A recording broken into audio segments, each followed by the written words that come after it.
And right now, the temperature is 50 degrees. Just went up another degree. I got in here, it was 47. It's now 50 degrees.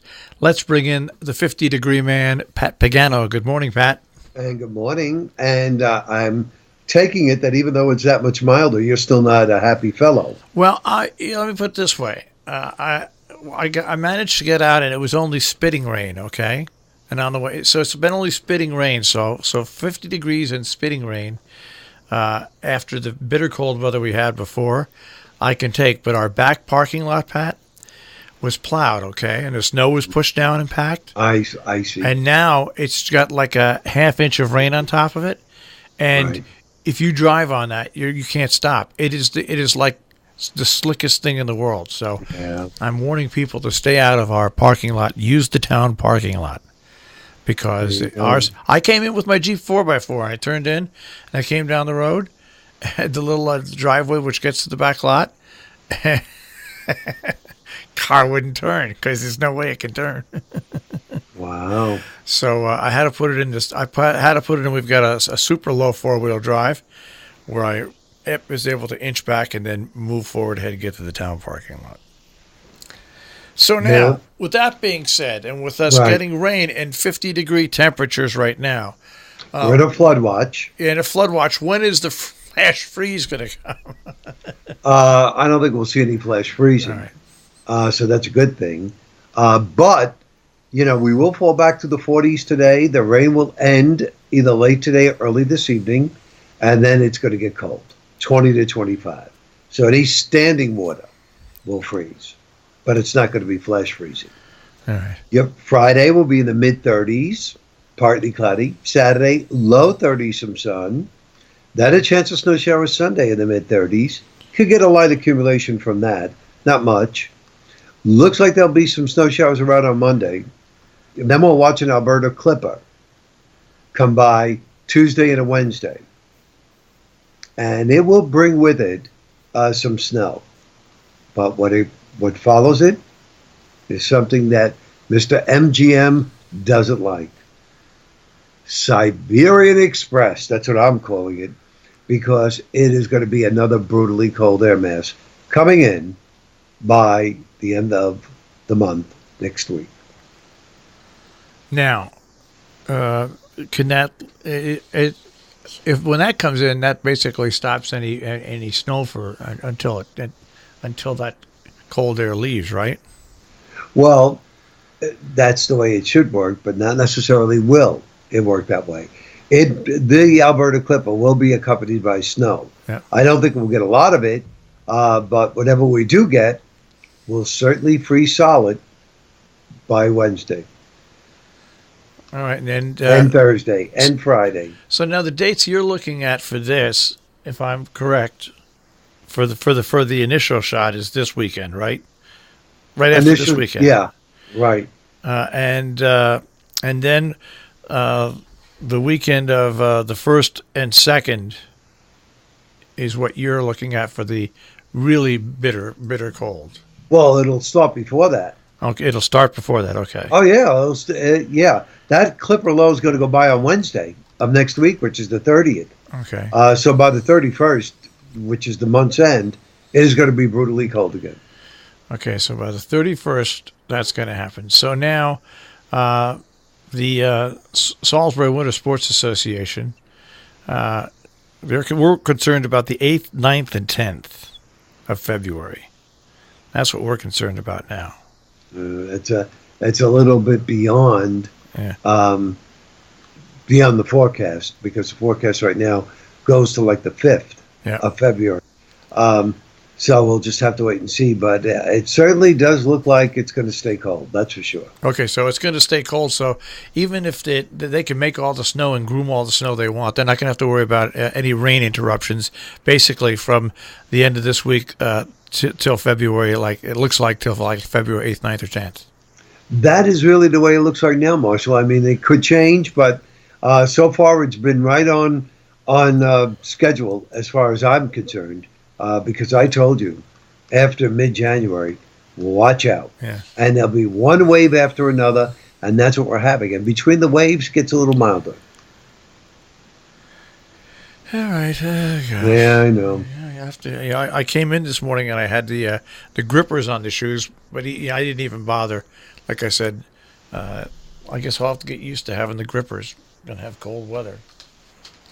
Gripper City, here I come. Yeah, well, this is it. And, I think cities in the Midwest are going to break records like you can't believe because they're going to probably wind up um, breaking all-time record lows like they never saw before.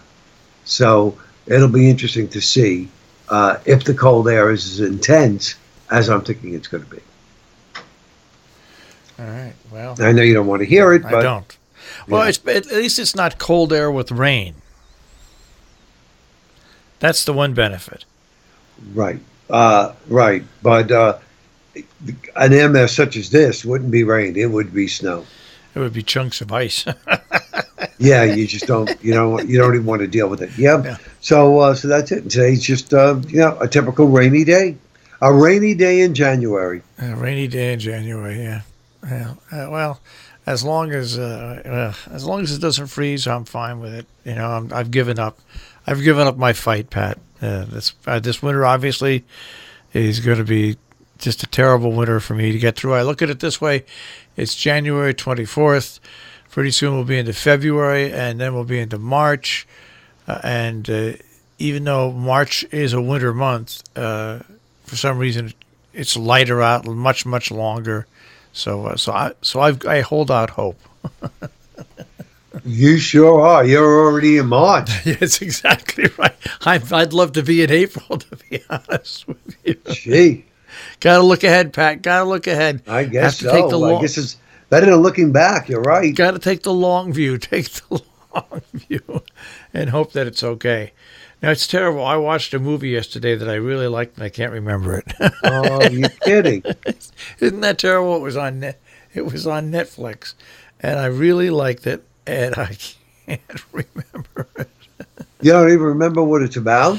No, I'm confused this morning. I'm trying to think what it was. It was good though. I watched it. The whole thing. It was a good movie. Oh well. Yeah, we'll get back to it. Yeah, I'll figure out what it was. Yeah, really. But other than that, I went to bed early last night. I went to bed by I was asleep by 8 o'clock. There was just I'm tired of this shutdown stuff. I can't believe that our government, and I mean I'll include everybody, will allow people now to go a month without a paycheck. Terrible. Terrible. And these are people that are like you and I, folks. They're making $40,000 to $50,000 a year. If they're single, they're just barely scraping by. If they're married, they're still just barely scraping by because they've got kids. These are not people that can withstand this for a month. They can't withstand this for one pay period. It's just such a sad thing. I can't even watch. I can't watch. It's just. I agree, and and there's baloney back and forth between the Democrats and the Republicans. That's getting a little stale too. I mean, let's sit down here and let's negotiate and let's get this thing on the road. That's what I say. There's an old expression, and I'll change it a little bit. Somebody's got to take the bull by the horns. And somebody has to have the courage to stand up and say to the president, this is what the Senate and the House is going to do. We're going to override you if you veto us. We're going to get these people back to work. We're going to get these people paying, and we'll work on the border wall later on. That's what they should be doing. Somebody's got to stand up and do that and be able to say that both parties and the president. So I agree. And I'm just so disappointed that nobody's had the guts to do that yet. It's just it's amazing. It's amazing. I'd like to see a United States senator or a congressperson go without pay for a month. I'd just love to see it. Right. Yeah. So anyways, that's my bitch for this morning. I'm sorry. That's it. Yeah, but hey, it gives me a sound sleep. I go to bed at 8 o'clock, get up at 3:30, 4 o'clock, and I don't worry about those things. So there. Well, good, because it's not going to help. No, and then I go out with my cleats on and I go through the ice and the snow to work. To work. just like Nanook. Right, of the north. Right. All right. Well, Nanook at Ice Station Robin Hood Radio, which is now underwater, says we'll speak to you tomorrow. All right, that sounds good. Be careful, everybody. All right, Pat, take care. Bye-bye. Pat Pagano this morning in the Weather Center with a check on the tri-state forecast.